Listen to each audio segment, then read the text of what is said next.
अगर आजकल आप कार लेने का प्लान कर रहे हो तो एक क्वेश्चन है जो हर फैमिली में डिस्कस होता है, पेट्रोल कार लूं या इलेक्ट्रिक व्हीकल। और ईवी कंपनीज का नैरेटिव क्या है? इलेक्ट्रिक कार फ्यूचर है, पेट्रोल खत्म हो जाएगा और ईवी चलाना बहुत सस्ता है। लेकिन हम इमोशनल मार्केटिंग को इग्नोर करके सिर्फ फाइनेंशियल पर्सपेक्टिव से देखें तो क्वेश्चन ही चेंज हो जाता है। क्वेश्चन ये नहीं है कि ईवी फ्यूचर है या नहीं, रियल क्वेश्चन है क्या ईवी फाइनेंशियली बेटर डिसीजन है पेट्रोल कार के कंपैरिजन में। चलिए इसको सिंपल नंबर्स में रियल लाइफ ओनरशिप नंबर्स के साथ समझते हैं। सबसे पहले ईवी का सबसे बड़ा सेलिंग पॉइंट होता है फ्यूल सेविंग। और आप पेट्रोल कार चलाते हो तो वो 15 किलोमीटर पर लीटर का एवरेज देती है और पेट्रोल 100 रुपए के अराउंड है तो फ्यूल कॉस्ट अराउंड 6 से 7 रुपए पर किलोमीटर के अराउंड पड़ता है। और ईवी कंपनीज बोलती हैं कि ईवी चलाने की कॉस्ट अराउंड 1 से 1.5 रुपए के अराउंड होती है। मतलब थियोरेटिकली आप 5 रुपए पर किलोमीटर सेव कर रहे हो। अगर कोई पर्सन साल में 12,000 किलोमीटर ड्राइव करता है तो फ्यूल सेविंग अप्रोक्सीमेटली 60,000 रुपए पर ईयर हो सकती है। 7 साल के ओनरशिप पीरियड में ये सेविंग 4 से 4.5 लाख रुपए तक हो सकती है। ये नंबर्स देखकर ईवी फाइनेंशियली अट्रैक्टिव लगती है, लेकिन पिक्चर यहाँ खत्म नहीं होती।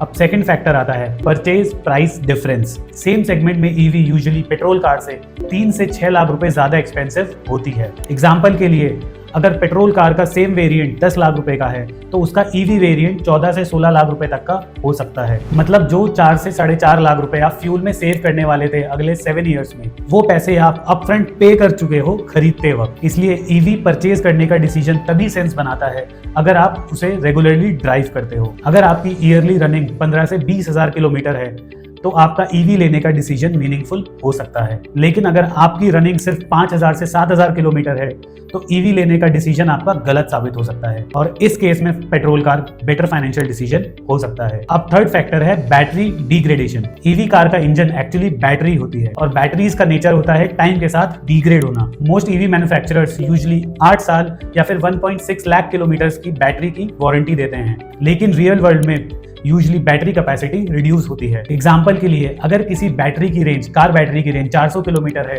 तो वो एक्चुअल में तो 400 से कम ही चलती है, but over the period of time वो रेंज धीरे धीरे और कम होती जाती है।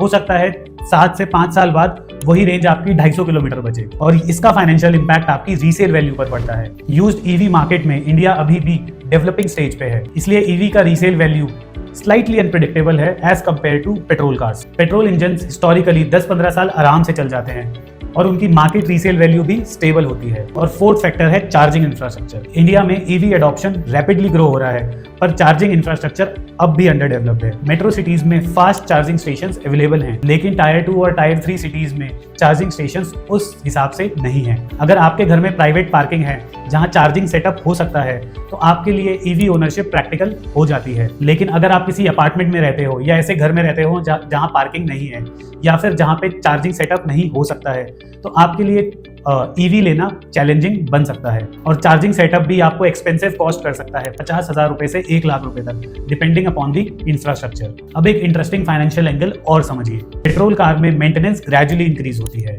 ईवी में मूविंग पार्ट्स कम होते हैं इसलिए उसकी मेंटेनेंस लो होती है। लेकिन ईवी कार में अगर बैटरी रिप्लेसमेंट की कॉस्ट आ जाए तो वो आपके लिए काफी एक्सपेंसिव हो सकता है। बैटरी रिप्लेसमेंट कॉस्ट कई बार 3 से 5 लाख रुपए तक जा सकता है डिपेंडिंग अपॉन दी मॉडल। और एक लास्ट इंपॉर्टेंट थॉट, कार कोई इन्वेस्टमेंट नहीं होती, कार डेप्रिशिएटिंग एसेट होता है। चाहे पेट्रोल हो या इलेक्ट्रिक, दोनों की वैल्यू टाइम के साथ गिरती है। इसलिए कार परचेज करने का डिसीजन इमोशनल नहीं होना चाहिए, उसको सिंपल फाइनेंशियल कैलकुलेशन के साथ इवेल्युएट करना चाहिए। अगर नंबर आपको बताते हैं कि ईवी चूज करना है तो आप ईवी चूज करो और अगर नहीं तो पेट्रोल कार चूज करो। फाइनेंशियल प्लानिंग का रूल सिंपल होता है, ट्रेंड फॉलो मत करो, नंबर्स फॉलो करो।